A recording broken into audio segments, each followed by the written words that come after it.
Hello, hello, and welcome. Today we're going to be continuing off where we left off in video 1, which I'll link in the description below, and going through the remainder of the Final Fantasy Randomizer website tabs, kind of going through each flags, what they mean, what they do, and just a couple small strategic implications of each of them. So, last time we went over presets, goals, scale, incentive maps, as well as what's found on the left-hand side of the page here. Today we're going to be going over treasures, shops, and magic, enemies, party, classes, gear, and items, and adjustments. I'm not going to be touching the beta, and we're also going to be spending a relatively small amount of time on adjustments, but yeah, and that should be it. So yeah, let's get right to it. Quick reminder that at any time you can always press the question mark to get information about what's going on here. So if you forget, always feel free to do that. Okay, and let's get right back into it. So treasures and freebies, pretty straightforward. We'll start with the easy side. Freebies, free ship, free airship, free bridge, free canal, free canoe, free loot, free tail. You start with these either in your inventory or readily available. So the bridge, the canal will start on the map. The canoe, the airship, or the canoe you get in your inventory or your capabilities, and the ship and the airship spawn right outside of Canaria. Free loot, free tail, starting in your inventory. Very straightforward. Bans, remove tail, remove massa, remove excal, remove floater. These all do exactly what they say. They're going to make sure that you cannot get these items in the game. Let's finish off with the right-hand side here, the massa moon. Guaranteed endgame massa. So what this is going to do is this is going to make sure that the contents of the vanilla massa chest will be a massa. But the key point is that it doesn't remove the other one. So unless the other one, I actually don't know if there's a small chance. I don't think so. I think it removes this chest from the pool. So I'm pretty sure it's a 100% chance that there's going to be another massa somewhere, assuming it would be in the ending pool, but there is an additional one in this chest. Send massa home, on the other hand. This removes... Oh, is it because I have... Oh, yeah. Okay, let's get rid of this flag. Here we go. What this does is this moves the... It prevents the placement of other massas and only puts it into this box. So that's what this does. And yeah, this is ignored if there's an incentive massa, which is what happened there. And finally, this guarantees that Warmech will be guarding the massa box regardless of where it is. So if you have multiple massas in the game, there can be multiple Warmechs. So this is good. Also, if you play with where the trapped chests are marked, this is really handy because it will let you know, okay, both there's a massa and a Warmech there. So that should be considered. Warmechs are actually pretty good experience, or well, obviously amazing experience, but can be good fights and worthwhile to take. Plus, you get a massa. So definitely pay attention to this. This whole tab is extremely important to pay attention to, especially really cheeky things like free canal, free canoe. You can't see these right off the bat, right? So really make sure you're always checking this tab. Okay, moving over to the left side here. Treasures is fairly standard. This shuffles the contents of boxes throughout the world. If this is not turned on, all boxes will contain their vanilla locations except for the incentive ones. So it basically shuffles the treasures. This is very, very standard, and you almost never play a seed without this on. Now, the other ones are a little bit different, and they're generally turned off, but you will sometimes see them on. So, for example, randomized treasures. This changes what's in the treasure pool. So treasures takes the existing treasure pool and shuffles them all up. Treasures with randomized treasures takes a new item pool, which is generated, and then shuffles them all up. The wealth level is how high quality the treasures that are created. We find that, like, on high, you will get exceedingly good treasure. Normal is the same number of each tier of item, but the higher tiers actually have more junk in them in general in the vanilla game than actually good items like opal gauntlets and things like that are considered high but are pretty bad. So I would suggest playing normal or low. Impoverished or Melvon, you're definitely going to be suffering a little bit. So, but in general, I wouldn't recommend playing with randomized treasures. I don't think it adds that much to the game. I like the predictability, though. That's just personal preference. Better trap treasures. This one, on the other hand, I do like quite a bit. This makes sure that the trapped boxes in the game all have a higher chances of having high tier treasure. These, you have to kind of learn them throughout, but like this chest here, the one's in Ice Cave. There's a couple more in Volcano. I believe, yeah, there's at least one in Earth. So, learning the locations of these is going to be valuable. I think the one in Toph also counts. So yeah, learn about those locations. If this is on, definitely, it's best in a no loose flag set because it's going to make you want to check those chests, like even if you are in like, so for example, if you're in like a no loose flag set, like something like, let's say like this, where you don't have a guaranteed end game weapon and you don't have a guaranteed ribbon, well, all of a sudden you might want to check those chests a little bit more frequently. So yeah. And earlier Ruby, this does nothing. You don't really change your decisions based off this. It just makes it more likely that there's an earlier Ruby. It's often used in Entrance Floor Shuffle to increase the probability of the Titan's Trove um, tunnel being used to link to areas like the legendary, like, you know, if on-rack, for example, is one side of it, and then you can go to Waterfall and unlocks an extra entrance. So that's often used. Yeah, used to increase the likelihood of negotiating the Titan's Trove required for possession progression. So yeah, so that's what all that does. Really, you shouldn't be basing your gameplay too much on this, except of course if you find Titan's Tunnel early or in Entrance Floor, or if you're, you know, you might want to clear Marsh, for example, before leaving the Inner Sea to get the Ruby, so that way you can do Sarda and Titan's Trove. But I mean, most of the time you're clearing Marsh anyways. Moving on, main NPC items. This shuffles where the what the main where the main item NPCs are, and basically allows them to be incentivized, allows them to be shuffled. You'll notice that if you turn this off, you can no longer check main NPCs because they are now just in their vanilla locations. This is on 99% of the time. Fetch Quest Rewards does the exact same things, adds the Fetch Quest Rewards to the main item pool, but once again, they're almost always incentivized. So if we turn this off, you'll see that that gets grayed out. But once again, almost always incentivized. Now, objective NPCs is almost always turned off, and what this does is this shuffles the location of, I believe, Dr. Un, the Elf Prince, and Bahamut, I believe? Yes. So it shuffles those three. It shuffles those three. And this means you have to kind of check to see, okay, is Dr. Un in Melmond, or is it Bahamut, or is it the Elf Prince? Generally speaking, you're going to do this by checking Elfland first, and then Melmond second, and then using process of elimination. I should note, you can't see this dropdown, but it's high, normal, low, impoverished, and Melmond for randomized treasure wealth. Okay, and last but not least, trapped chests. So formations, there are a couple different options. So phantom, random fiends, random formations, allocated formations. What this basically does are allocating the randomized formations to the chests, basically determining what's in the trap chests. Fiends, phantoms, random, one of the options. Those are basically more or less what they do, but they're really going to impact the difficulty of the chess. Allocated formations and random formations are going to be easier. Of course, fiends, phantom, random is going to err on the harder side. Trap chess, pick how many there are. I personally prefer 0, but you can trap a few if you would like, especially if you like make it always rare treasures. What that's going to do is going to make it so that there's actually incentive to go deal with things like that. So yeah, same thing with key items and shards if shard hunts are on. Moving on, exclude common treasures. This makes sure that basically the trap treasures are always something that's valuable to some extent. Exclude incentivized item. Make sure that you're not going to get stuck grinding to get killed Gasties because your progression is behind a trap treasure. And finally, a flag that I suggest you always turn on. Trap treasures are marks. You can't see it on the stream, but there's a little X in the top left, and that's basically going to make it so that you know that if you open that chest, you're going to take an encounter. One note about trap chests is that you can figure out what's in them if your inventory is full.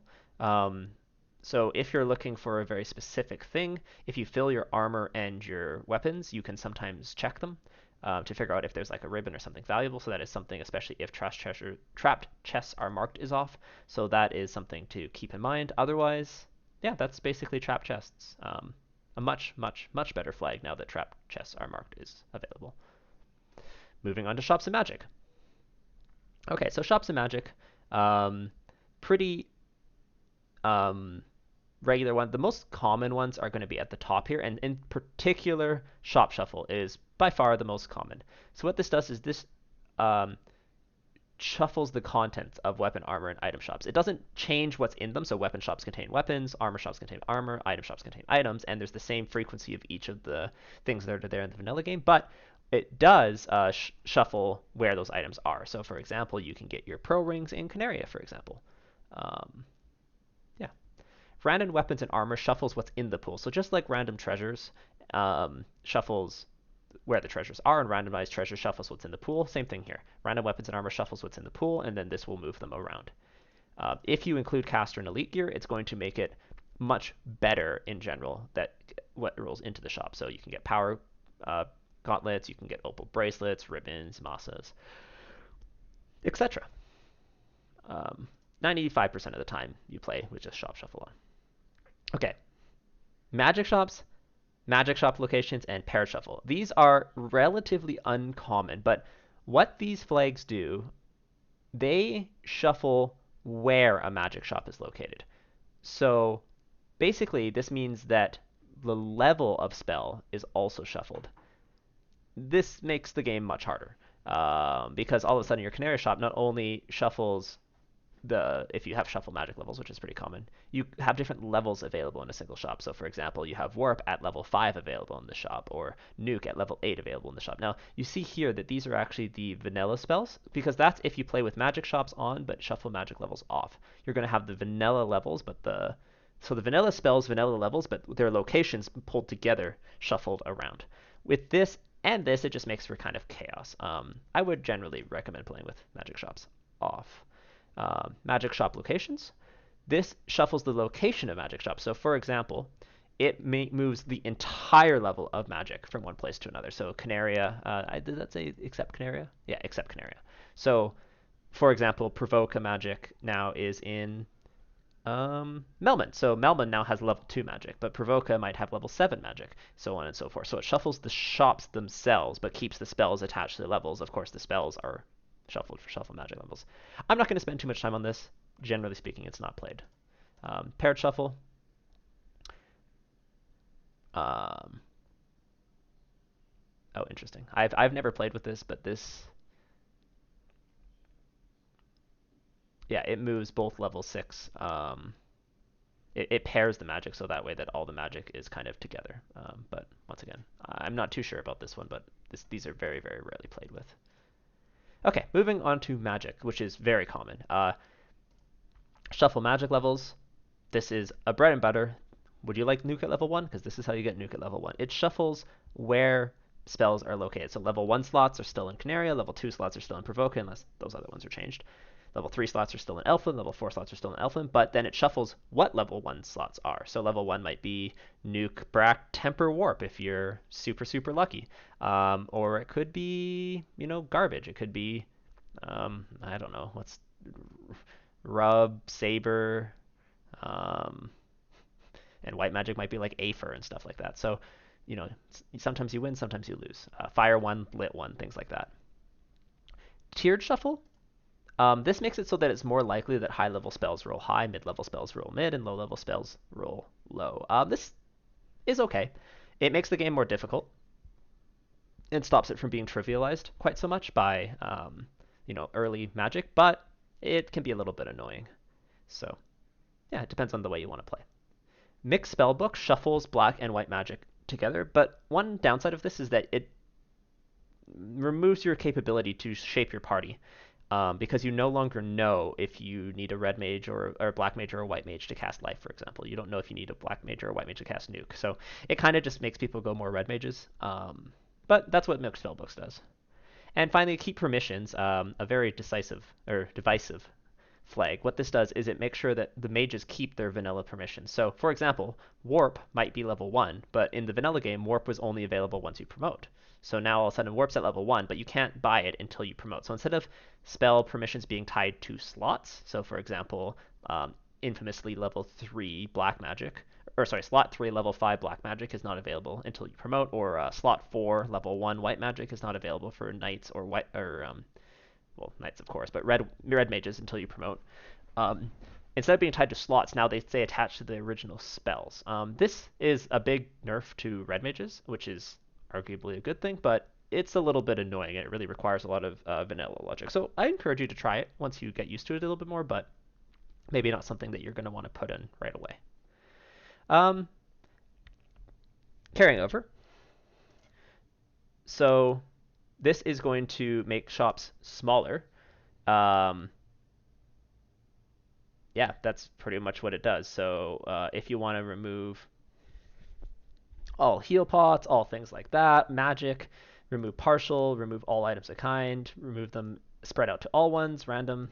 It just lets you remove more things, and it's going to it's going to make the game more difficult and limit that you don't know that you have access to everything. So, if you are a more creative exploratory player and you want like, randomized treasures, so you don't know what you have to win, you don't know what spells you have, you don't have armor, weapons, this is the flag for you. If you're the type of player who wants to be able to like have a plan going into a seed and like figure out your way and like know, okay, if I open more boxes to vacuum shit, I'm going to find one of 3 ribbons or the power gauntlet or the defense sword and that's how I'm going to win, then perhaps don't put these flags on. So it depends on the way you want to play. I think they're not as good. I was going to say they're not as good for competitive. It depends on the type of competitive environment you want to create.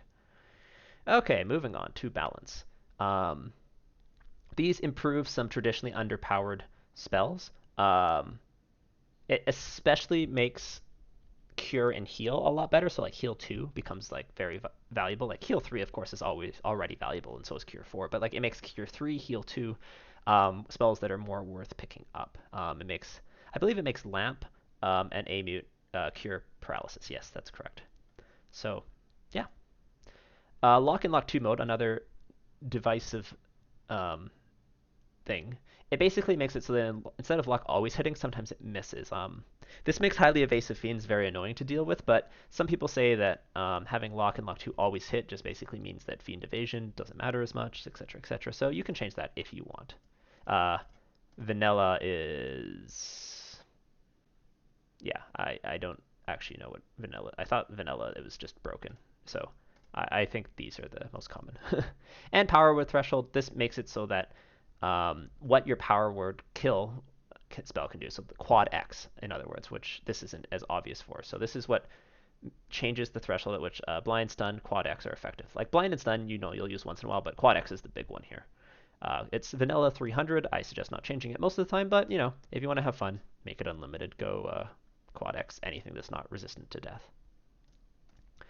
Moving on to Spellcrafter. These ones are ones that I'm not as familiar with, so I know what they do, but I'm not a big Spellcrafter player. But what this does is this generates all new spells. Please see the resources section to determine what the spells do, but it is completely different, so just keep that in mind. If you want some variety in your spellcasting, this is the thing for you. Retainable permissions mixed spellbooks do the same thing as above.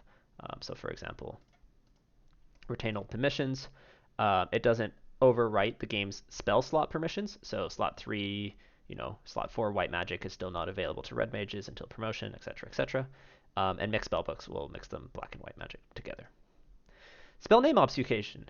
What this does is it hides the actual names for spells. So you don't know what you're casting until you cast it.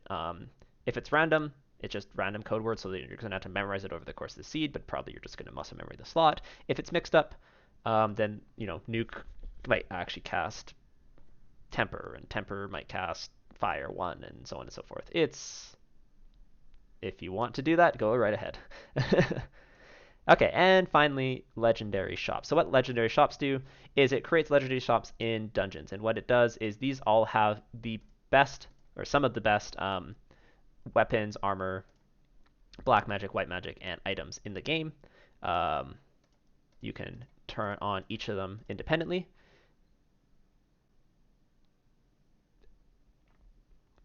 Oh yeah, and if you turn on exclusive, what that's going to do is it's going to make sure that anything that's found in the legendary shop cannot be found anywhere else. So this is going to make it so that, the really good gear that you're finding there isn't just available, so you're really going to want to hunt down these legendary shops. Not much else to say. Find the locations in the... I believe there's resources that have the exact location, but you can also just watch this GIF. So there you go. And yeah, that's pretty much it for legendary shops. If it's on, they're usually worth checking out, but make sure you have some cash. Okay, continuing on to enemies. So enemies, obviously a very important tab.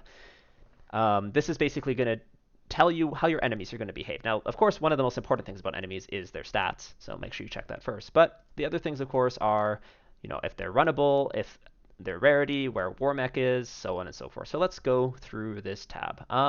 First and foremost, formations.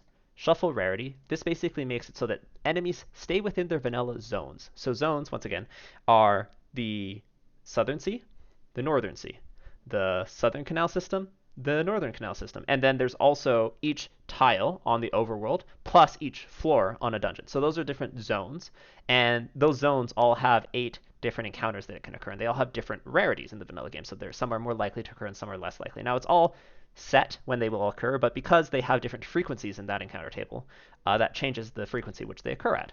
Now, shuffling rarity makes it so that the frequencies are still the same, however, which enemies occur in each slot changes. So that's what shuffle rarity is going to do. It's very standard to be on, so that way you don't know for sure, and it makes it more likely for you to get blue stake in the desert, which is the T-Rex, which is a very high EXP enemy. So yeah, pretty standard. The other options, vanilla, shuffle across zones, totally random. Less common, vanilla perhaps, but shuffle across zones makes it so that, you get crazy stuff in different zones. Oh yeah, sorry. Shuffle across zones shuffles where the enemies the zones, but it doesn't change the frequency, and then totally random draws and populates the encounter table like totally randomly. So yeah, that's something. Unrunnable formations. Most commonly it is shuffle. Normal is vanilla. All unrunnable is what it sounds like. All runnable is also what it sounds like and quite nice. And random choice is who knows. Most common is shuffle or all runnable. All unrunnable is fairly painful. Normal, also totally fine, but it just makes it so that you know what's going to be annoying, like the Arsahags in Sea Shrine. Unrunnable first strike and surprise. This makes it so that you can be ambushed or ambush something that's unrunnable, and that can be quite miserable, especially in the early game, but it does make the game more difficult if that's your jam. And then finally, shuffle surprise bonus. This makes it so that the enemies, you don't know which enemies will almost always ambush you versus which ones will not. Of course, in the vanilla game, some are more likely, some are less. This makes it totally random. Okay, moving into magic skills and attacks, shuffle scripts. This is very, very common alongside shuffle skills and spells and shuffle status effects. But let's first touch on scripts and skills and spells. So, 2 concepts here that are important to understand. Skills and spells. So enemies have a skill, or some enemies have a skill and a spell list, and that skill and spell list is called a script. So a script is the order and the frequency at which an enemy will cast a spell or skill. Now, the way it works is the first thing that happens is it sees will it roll a, I can't remember if it's spell or skill first. I think it's spell first, but it checks, let's say spell first. It checks if it's going to roll a spell. If the answer to that is yes, let's say it's 50-50. 50% of the time it's going to cast a spell, 50% of the time it's going to do something else. If it answers yes, it's going to pick the first spell. And then if the answer is no, it's going to go to the next one. If the answer is yes, and it's already cast the first one, it's going to cast the second one, and so on and so forth. Hence, script. If the answer is no, it's going to go to skill. Then it's going to roll the dice again. And let's say it's a 25% chance to cast a skill. Okay, 25% chance, yes. Okay, cast the first skill in the list. No, then you do an attack. Okay, so that's the way it works. Now, these flags, shuffle scripts and shuffle skills and spells, kind of operate on different parts. So shuffle scripts moves the scripts around in their entirety. So for example, Agama's cast, I think, Ember or something like that in the vanilla game. It's going to move that whole script, the percentage chance of doing it, plus the spell, onto a different enemy, let's say imps. What skills and spells does is shuffles the contents of the script. So that's how it works. At the end of the day, none of it really matters too much. All you need to know is that if both of these are on, random enemies will cast random skills and spells that are found on vanilla game enemies. Now, it won't shuffle fiend spells in, so you're not going to cast random nuclears. You will see a random nuke, though, because that is unfortunately in the vanilla game normal enemies pool. So yeah, that's what shuffle scripts and shuffle skills and spells do. There's another thing in the community that we often call the Medusa script. That's because it's a script that occurs 3 times. So that means that same script is going to be found on 3 different enemies. So if one enemy starts with, like, let's say something really annoying like trance, and then another one starts with trance, and then a third different type of enemy starts with trance, people are like, oh shoot, they're on the Medusa script. And then you'll know that the second spell might be, I don't know, something horrible like Bane or something like that. Or not Bane, damage, stone poison, let's just say. So yeah, so that's what these are going to do.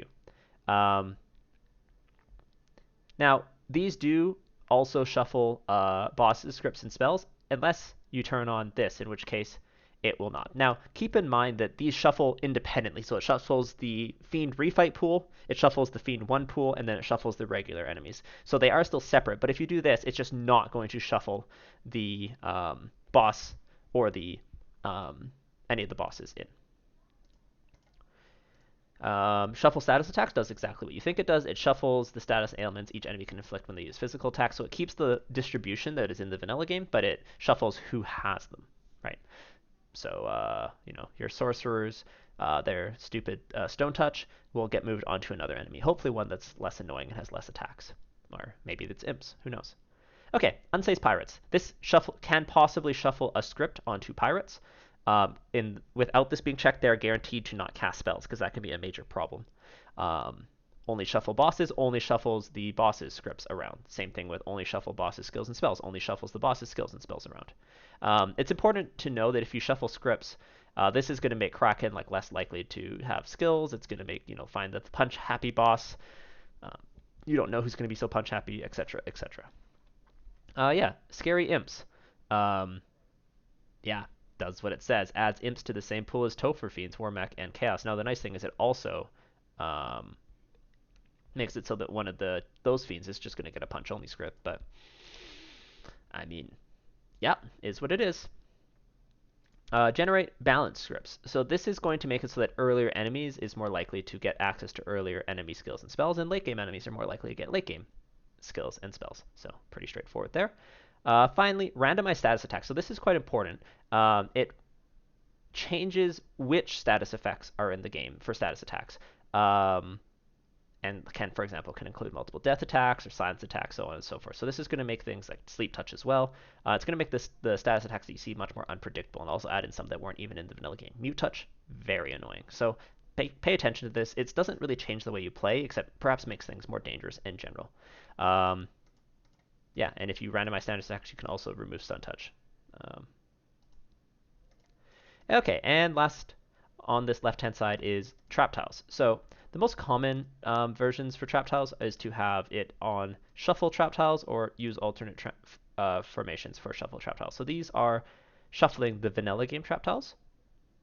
So for example, you'll find one Agama, Zombie Ds, Unicorns, Wiz Mummies, and Mummies and Waterfall, so on and so forth, like they are in the vanilla game.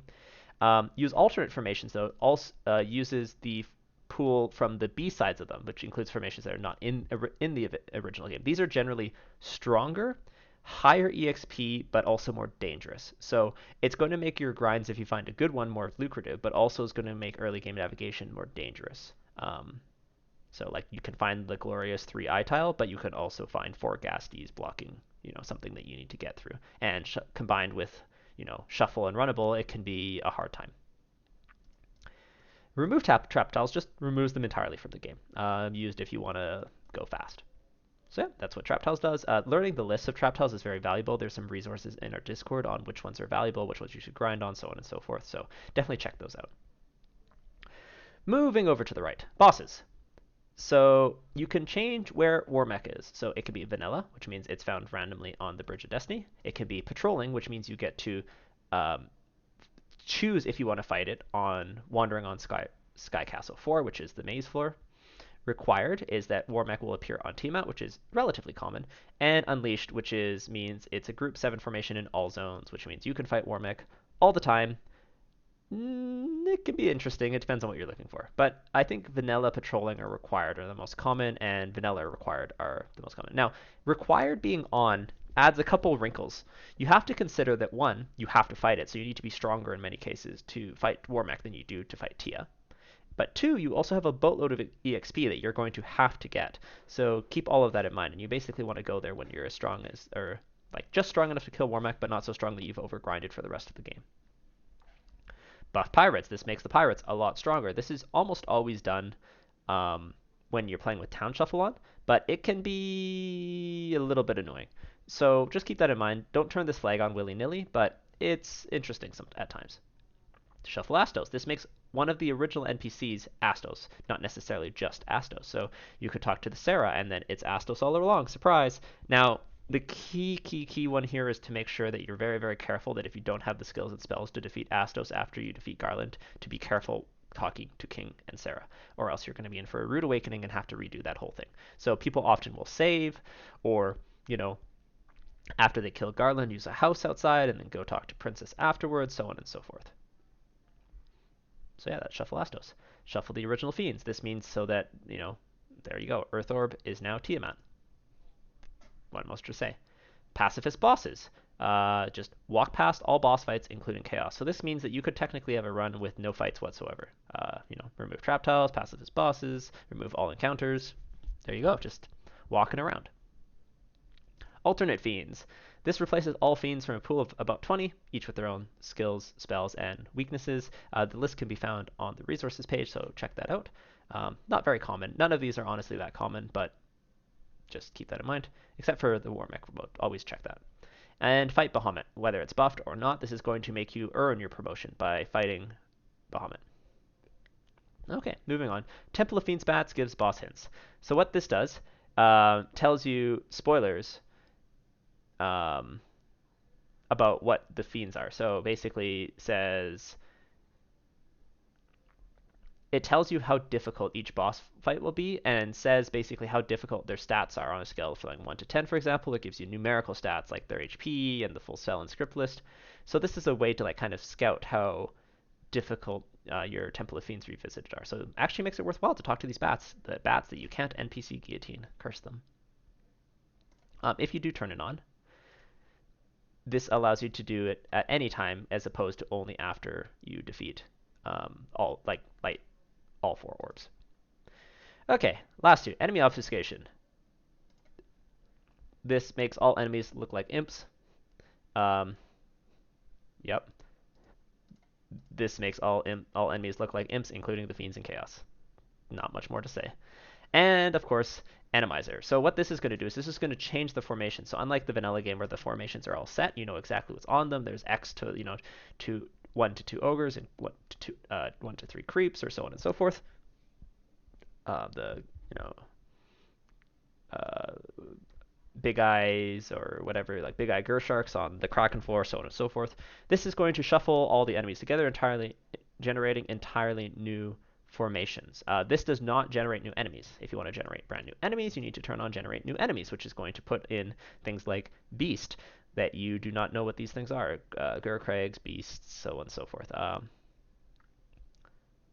Yeah, their stats are scaled to the zone, but this definitely changes things up quite a bit. Now, of course, if you do this and also turn on okay, actually it turns off rarity. Never mind, that's nice. But yeah, and that is enemies, and my voice is actually going here, so I'm going to take another break. We will hopefully get through the remaining tabs in the next video. So there's 4 tabs left. We have gotten through 1, 2, 3, 4, 5, 6, 7, 8. So yeah, stick with it, and we'll go through the rest later. Hope everyone has a good